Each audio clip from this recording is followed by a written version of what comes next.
We've tried 4 times now to make a phone call to Ukraine. This is going to be the 5th time to see what's going on. We're talking with Joe here in the next couple of minutes with a couple of his friends. This is the first time that I've talked with Joe in, I want to say, over a month.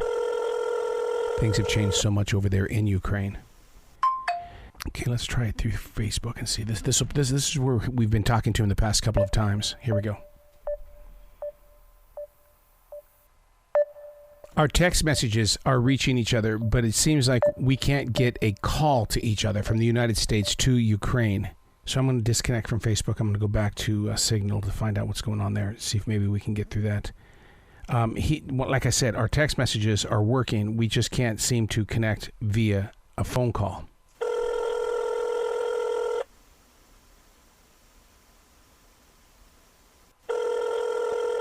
We should be in a better signal. There you are. Arrow, hello. There you are. What are you doing, buddy?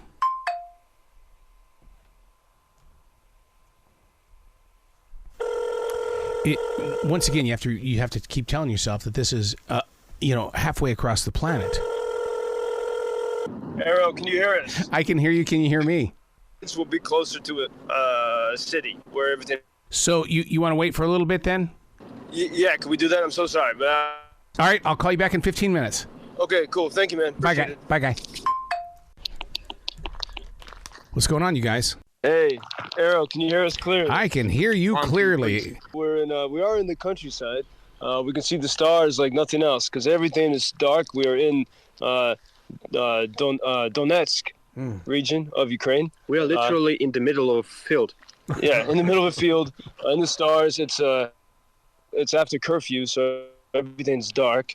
We are racing to get back to the city of Dnipro. I'm here with my friend Anton. Anton, introduce yourself. So my name is Anton Hutrák, and I'm a former student of Ukrainian Catholic University in Lviv. And here I am with Joe Lindsley, and we are traveling throughout Donbass together. So, we were just delivering some supplies. We'd raised money from a band from Ohio, some musicians. They raised money, and we were able to buy boots and other material for soldiers. So we took it close to the front lines. And Arrow, we just had the most amazing interview with a couple who live in a small town, a small city. Yeah, a small city named Selidovo. It's for about 35 kilometers from Donetsk, which was occupied by Russians in 2014. So it's like really close to front lines. And we sat in the dark on a bench with just little tiny lights and talked to this couple about what it's like. They have a young daughter and what it's like to live so close to the front. I mean, every night they hear shelling. Their city's been hit pretty frequently. So we're really, and that's why I wanted to talk to you while we were here, because we're really at the edge. You can feel like as we're driving these winding, the beautiful hedges and the fields of this very fertile region, you can feel the evil is so close, Arrow. We're right in the epicenter of the battle between good and evil for the whole world. I'll tell you, on this side of the planet, I mean, we were deeply bothered that Mikhail Gorbachev was not honored the way that he should have been from Putin. And so what you guys are in the center of something that, like you said, the good and evil. And on this side, we're seeing the good and evil as well when a nation does not recognize one of their greatest leaders. Yeah, I think, well, it's no surprise. I mean, Putin obviously hates freedom, and I think, here I was surprised people didn't talk about Gorbachev so much because everything's more immediate here. For example, I think it was the day after he died on our current trip here through the country, reporting and delivering supplies. We were in the city of Nikopol, which is right across from the largest nuclear plant in Europe. Yes. So there's this imminent threat. There's not really, and actually yesterday, Arrow, was the anniversary, September 1st, was when Germany, by hitting Lviv, which is in Ukraine, and so, but people don't have time to think about these historical things right now because we have the clear and present danger of what might happen to the nuclear plant. You currently have the International Atomic Energy officials are at that plant now, but the Russians are not letting them interact with the Ukrainian employees in the city Nikopol, which is right across the Russian. Arrow. I was in that city in May before they got hit, and it's completely different. Mm. I mean, it's Russian roulette just to be anywhere in that town, because that you not only can you get hit by missiles, but you can be hit from artillery fire from across the river, day or night, anytime. And people still have to work, but many people drive out into the fields to sleep in their cars. It's the only way to kind of be safe. Right. So Joe, one of the biggest stories that's been on this side of the planet is the way that Iran has sent over drones to Russia to help them. Is that really a bother to those that are inside Ukraine right now? Well, I would say, look, I mean, Russia is a tyrannical regime. So is Iran, and so tyrannical regimes stand against free countries, and so let's focus on the free countries of the world stand with Ukraine. Countries be communism, but the weapons from the United States, like the HIMARS, that when they began to arrive in the early summer, that has changed the course of this war. You take. You got this amazing equipment. And Arrow, the land that we were in now and the places we were earlier today, were not for some of these weapons, could easily have fallen into Russian hands. But it was because of the arrival of those long-range weapons from America that Ukrainians have Russians have barely gained a mile throughout the course of the summer, throughout the past 2 months. And so, and meanwhile, we have some reports. There's a lot of sketchy details, but it seems that Ukraine is making a great counteroffensive has been occupied for months. And so we still don't quite know what's happening there, but we know that there's definitely a pushback. Focus is on the free people of the world uniting. Yeah, but I would like to add that, in Kherson region, we have such a situation that we cannot talk about it. We need to get a pause, because it's a kind of strategy for Ukraine not to, show all our cards, because enemy could use it also. Yep. And we just need to have, this informational pause for all of this. That's why we are still waiting for. Let me. Oh, did I just hear crickets in the background? There's war around you, and I just heard crickets. Yeah, because we're in the field. That's it. And that's a good thing when you can hear the crickets and not the sounds of war. Isn't that amazing? That it's you talk about the universe saying, I'm present. Okay, let's figure this out, people. So let me ask you. Yeah, Arrow, I've seen that. That's Ukrainian democracy. The way everyone collaborates, for victory together. Whether it's raising money to get supplies or knowing when to keep your mouth quiet. About and that old saying, loose lips sink ships. But you see this country's like an organism that's been attacked by a horrible virus, right. And every person is a cell collaborating and working together in different ways to victory every day here. One of the things that we keep hearing a lot of news about is the way that Russia is turning off fuel to different parts of Europe and things like that. Is that their way of trying to do a rebuttal, or what are they trying to do to stop the outside world from coming in? What are the Russians up to? Have you heard anything? Yeah, I mean the Russians know that's that's a power they have, especially over Germany. Germany has been so reliant on Russian energy, and this is why Germany's been a bit more reluctant to help Ukraine than other nations. The pipeline that goes from Russia, one of them runs through Ukraine to Germany. I was hiking in the forest in the mountains here a few weeks ago, and I stumbled upon this pipeline. I could touch it, sort of like touching a bit of Mordor.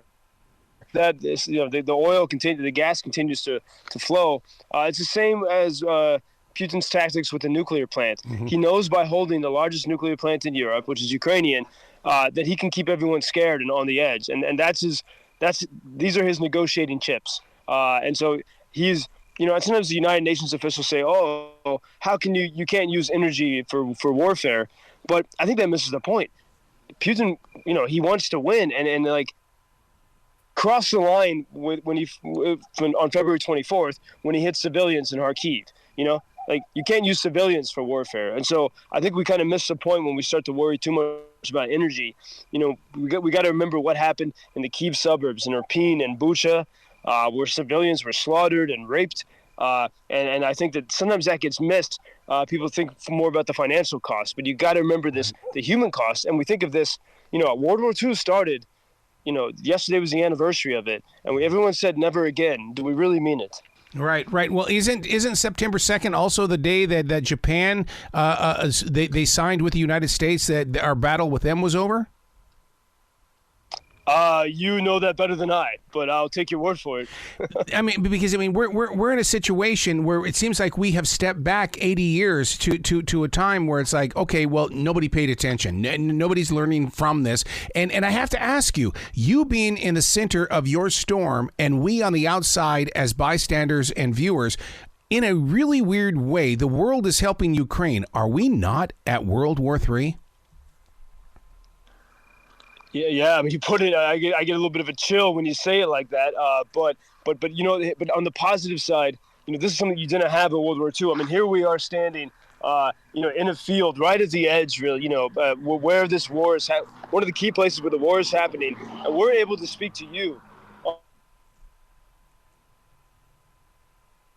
Able to share with people the true stories of what's happening here. And that's why people around the world support Ukraine, because they get to see the reality. It's not some foreign mystery to them. Right. And so I think that's the great thing about it. And yeah, it is a world war. It's between good and evil.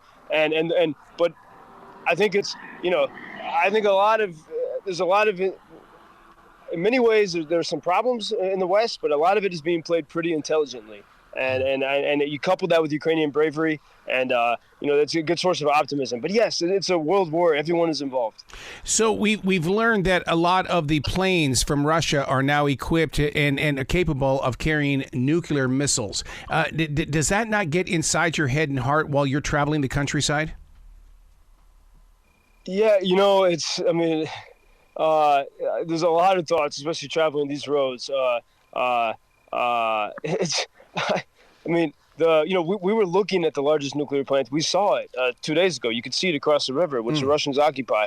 There is a fear that they would use strategic nuclear weapons or some kind. This remains a fear. It's hard to know the mind of Putin, and I think this is one reason why some of the support from Western nations has been a little bit reluctant. They are afraid of pushing too far. Anton. Yeah, I would say that here it's very hard to predict what will happen, and because Russia is acting like a medieval approach. They just started a war which no one could believe that it will happen. So you cannot predict what will happen next, because our enemy is unpredictable, and we will see. We don't know what's gonna happen next. Yeah, and then the scary thing I think we gotta really remember, and I think sometimes the European and American officials forget this. Putin wants to win, and he's not gonna be scared. Oh, you can't use nuclear energy as a weapon. No, of course, he'll use anything he can as a weapon. And we have to realize that and as we plan how to fight back.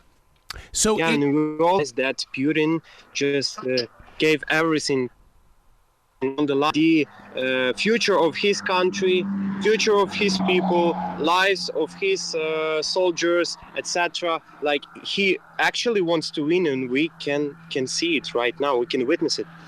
One of the things, Joe, that you're doing that I don't think I've seen anywhere else is the fact that you're showing videos as well as you're doing a podcast where you're showing Ukrainians singing together in harmony. They are standing united, and you are not afraid to say, "Hey, look what's happening in this nation." Yeah, and I think we didn't have social media in World War II, so people don't know what civilian life is like. How everyone was involved in the war in the same way. But now we can really see a picture of it. And for example, when we were in Odessa the other day, and people were singing Ukrainian songs in the streets. That's a Russian-speaking city, but they're singing in Ukrainian. Really reclaiming their culture. But when I hear these people sing, part of it's because they don't know if they'll be around tomorrow. Right. You have to have these moments of joy, but it also gives you the energy you need to keep going and to keep fighting. You can't lose your culture and identity while you're fighting for it, because then you start to lose. It's interesting that you say culture and identity, because in Putin's eyes, there is no culture and identity. It's Russian. And I love the fact that you guys are saying, no, this is Ukrainia. Yeah, and Ukraine, and I've learned so much, about the deep Cossack roots of Ukraine. These are freedom people. These are people that can't be controlled. Because they govern themselves and their communities and their families, and their church. And it's a culture of, I think, first and foremost, of freedom. And that's the thing that the Russians don't know. They don't know this thing called freedom, and I think they're afraid of it, and that's what Putin's seeking to destroy and wipe out. I gotta go. Sorry. No, please continue. Yeah, I'm saying we got to go too because we're after curfew and we got to hit the road. Okay, buddy. I was with your grandmother today. She loves you. Okay, your grandmother and I spent some time together today. Yeah. Oh my God, what a beautiful woman. Oh, good. If you see my family, give them my best, and hello to everyone in Charlotte. And Errol, thanks so much for helping us share the reality of life here in Ukraine, life and war. All right. Thanks so much. We'll talk again soon, please. Thank you, sir. Bye.